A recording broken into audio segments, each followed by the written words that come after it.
क्या आपको पता है कि पृथ्वी अनूठा ग्रह क्यों है?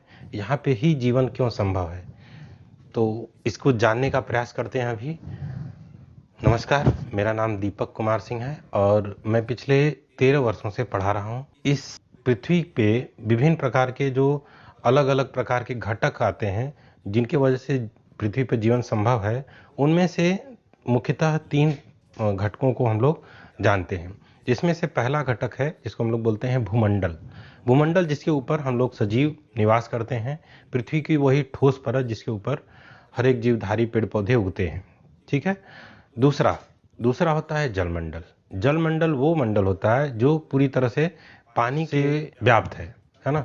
मतलब पृथ्वी पे अगर देखेंगे तो 71% 71% क्या है, जल है, जिसमें महासागर है, नदियां हैं, झीलें हैं, ये सब चीज़ें जलमंडल के अंतर्गत आती हैं। और तीसरा जो है वायुमंडल, जिसको हम लोग कहते हैं कि ऑक्सीजन, नाइट्रोजन, ये सब हवाएं, विभिन्न प्रकार के गैसें, इसके अलावा जो वह जल वाष्प होता है वो इसके अंतर्गत आता है। तो अब एक एक करके हम लोग सबको समझने का प्रयास करते हैं। तो पहला होता है भूमंडल। भूमंडल जो है ये ऊपर की जो हमारी क्रस्ट होती है, पृथ्वी 3 अलग अलग ग्रहों से मिलकर बनी हुई है। तो पहली जो ऊपरी, जो पृथ्वी का ऊपर वाला हिस्सा है जिसको हम लोग क्रस्ट बोलते हैं या भूपरपट्टी बोलते हैं, उसके नीचे मेंटल है और उसके नीचे कोर है। तो ऊपरी जो क्रस्ट होती है, क्रस्ट के ऊपरी सतह पे जो ठोस परतें हैं, वही तीनों घटक जो होते हैं वहीं पे मिलते हैं। भूमंडल लगभग टोटल एरिया का, पूरे पृथ्वी का 29% है। ठीक है। 29% से मतलब है कि पूरा जो लैंड मास है हमारा, पूरा पृथ्वी को अगर देखेंगे तो उसमें 71% जल है, जबकि 29% क्या है, पूरी लैंड मास है। अब जो लैंड मास होता है भूमंडल में, उसमें बड़े बड़े महाद्वीप हैं, जिनमें से सबसे पहला महाद्वीप सबसे बड़ा है जिसमें हम लोग रहते हैं, एशिया महाद्वीप। उसके बाद दूसरे नंबर पे अफ्रीका है, तीसरे नंबर पे उत्तर अमेरिका, चौथे पे दक्षिण अमेरिका, फिर पांचवें पे अंटार्कटिका, फिर यूरोप छठवें पे, और सातवें नंबर पे है ऑस्ट्रेलिया। हालांकि अब एक नवीन भी महाद्वीप माना गया है, जीलैंडिया, है ना, ये ऑस्ट्रेलिया के जस्ट पास में ही है। तो 8 महाद्वीप वर्तमान में हो चुके हैं। अलग अलग महाद्वीपों पे जो अलग अलग प्रकार की वनस्पतियां, जीवधारी पाए जाते हैं। इसमें एक और महत्वपूर्ण बात है कि जो पृथ्वी का जो भूमंडल है, इसका सबसे ऊंचा पॉइंट जो है, सबसे ऊंचाई पे जो लैंड मास है, उसको हम लोग एवरेस्ट, माउंट एवरेस्ट कहते हैं। माउंट एवरेस्ट जो है उसकी ऊंचाई लगभग 8,848 मीटर है। जबकि इसके विपरीत जब हम समुद्र में जाते हैं तो समुद्र में जो लैंड है वो लगभग 11,022 मीटर गहरा है, जो कि मेरियाना ट्रेंच है। ये प्रशांत महासागर के अंदर है। खैर, उसको हम लोग जलमंडल में समझने का प्रयास करेंगे। ठीक है। और एशिया जो है, एशिया जो महाद्वीप है, ये पूरे लैंड मास का 1/3 हिस्सा वो अपने पास रखा हुआ है। मतलब एशिया महाद्वीप अकेले 1/3 हिस्सा है और ये पूरी गोलार्ध में उपस्थित है। इसके बाद दूसरे नंबर पे अफ्रीका है, फिर उसके बाद अन्य बाकी सब आते हैं। अब आते हैं, हम लोग जानने का प्रयास करते हैं कि जलमंडल क्या है। तो पृथ्वी पे जितना भी चारों तरफ जल भरा हुआ है, जिसमें से बड़े बड़े महासागर हैं, छोटे समुद्र हैं, इसके अलावा जो झीलें हैं, हिमनद है, ग्लेशियर जो होते हैं, ग्लेशियर, नदियाँ, है ना, और तालाब, ये सारे जितने भी होते हैं उनको जलमंडल के अंतर्गत रखते हैं। जलमंडल जो होता है ये कई जीवधारियों का आवास भी होता है। तो पूरे पृथ्वी पर लगभग 97% जो जल है वो खारा है। खारा है या मनुष्य के उपयोग हेतु योग्य नहीं है। तो जो बाकी अन्य 3% है उसमें कुछ ग्लेशियर के अंदर है, कुछ हमारे जमीन के अंदर, जिसको हम लोग बोलते हैं भूजल। भूजल है मतलब जमीन के अंदर जो हम लोग विभिन्न माध्यमों से, कुओं और ये मशीनों के द्वारा निकालते हैं।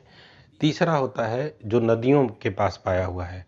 तो ये टोटल 1% जो जल है वही हमारे उपभोग लायक है। ठीक है। अब जलमंडल की अगर बात करेंगे तो हम लोग ये भी जानने का प्रयास करेंगे कि जो महासागर हैं, 5 महासागर हैं बड़े बड़े, प्रशांत, फिर अटलांटिक है, फिर हिंद महासागर है, फिर ऊपर आर्कटिक महासागर है और नीचे दक्षिणी महासागर। ये 5 महासागर हैं।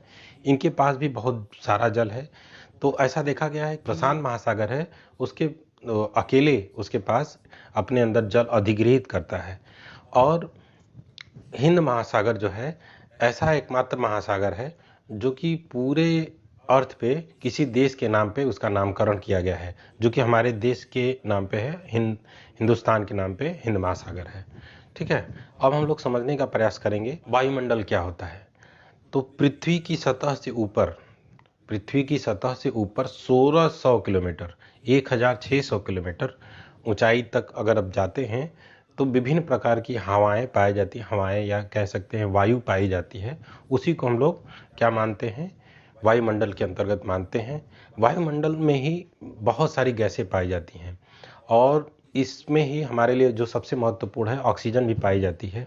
ऐसे देखा जाए कि शुष्क हवा का अकेले 99% जो हिस्सा है पूरे अर्थ का, 99% अकेले नाइट्रोजन घेरे हुए है। लेकिन अगर आयतन के हिसाब से आप देखेंगे कि किसका वॉल्यूम ज़्यादा है, तो नाइट्रोजन जो है 78%, 78% है, जबकि ऑक्सीजन की जो मात्रा है आयतन के हिसाब से वो 21% है, माने 21%। और बाकी बचे हुए 1% में कार्बन डाइऑक्साइड या आर्गन या अन्य दूसरी गैसें पाई जाती हैं। अब जब हम लोगों ने समझ लिया कि भूमंडल है, जलमंडल है और वायुमंडल है, ये तीनों जब एक जहाँ पे मिल जाते हैं, जहाँ पे इनका मिलन हो जाता है, वहीं पे क्या होता है कि नए नए जीवों का उत्पत्ति दिखाई देता है। इसका एग्जाम्पल आप ऐसे समझ सकते हैं कि जब बरसात का समय होता है उससे पहले के टाइम ज़्यादा पेड़ पौधे या कम हरियाली होती है, ज़्यादा जीवधारी नहीं होते हैं। जब पृथ्वी पे बरसात होने से पहले दो ही मंडल उस समय उपस्थिति होती है, एक होता है भूमंडल और दूसरा होता है वायुमंडल। लेकिन जैसे ही बरसात हो जाती है तो उसमें जल की भी मात्रा आ जाती है। जल की मात्रा आने के कारण वो जलमंडल भी मिल जाता है, जिसकी वजह से बरसात के दिनों में बहुत सारे जीवधारी पेड़ पौधे, नई घास और चीज़ें दिखाई देने लगती हैं। तो जब तीनों मंडल एक जहाँ पे मिलते हैं, सबसे पहले भूमंडल, जलमंडल और वायुमंडल, ये तीनों जहाँ मिलते हैं वहीं पे जीवमंडल का निर्माण हो जाता है। जीवमंडल में जितने प्रकार की जीवधारी हैं, जीव जंतु, पेड़ पौधे, बैक्टीरिया है ना, वायरस, ये बहुत सारी प्रकार की प्रजातियां इसमें पाई जाती हैं।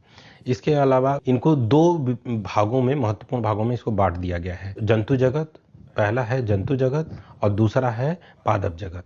पादप माने पेड़ पौधों वाला अलग है और जीव जंतु जिसमें हम लोग आते हैं वो अलग है हिस्सा। जो वर्तमान समय में जो हमारा तीनों मंडल है वो हमारे मानव क्रियाओं के द्वारा डिस्टर्ब हो गए हैं। पहले से ज़्यादा उसमें बदलाव देखने को मिल रहा है। क्यों? क्योंकि विभिन्न प्रकार के हम लोग जो प्रदूषण कर रहे हैं और जो वनों का काटाव कर रहे हैं, उससे कार्बन की मात्रा में जो है बढ़ोतरी हो रही है, जिसकी वजह से जब कार्बन डाइऑक्साइड किसी भी वायुमंडल में अधिक हो जाती है तो वो ताप को अपने अंदर अवशोषित कर लेती है, जिसकी वजह से गर्मी बढ़ जाती है। इसी कारण से पृथ्वी का ऐसा माना जा रहा है कि वैश्विक तापन बढ़ते जा रहा है, पूरी दुनिया गर्म हो रही है। ठीक है, तो इस प्रकार से ये जो था हम लोगों ने जानने का प्रयास किया कि पृथ्वी पे जीवन किन महत्वपूर्ण घटकों के कारण होता है। वैसे आप देखेंगे तो ये कक्षा 7 के एनसीईआरटी भूगोल के चैप्टर नंबर 5 का ये अंश है।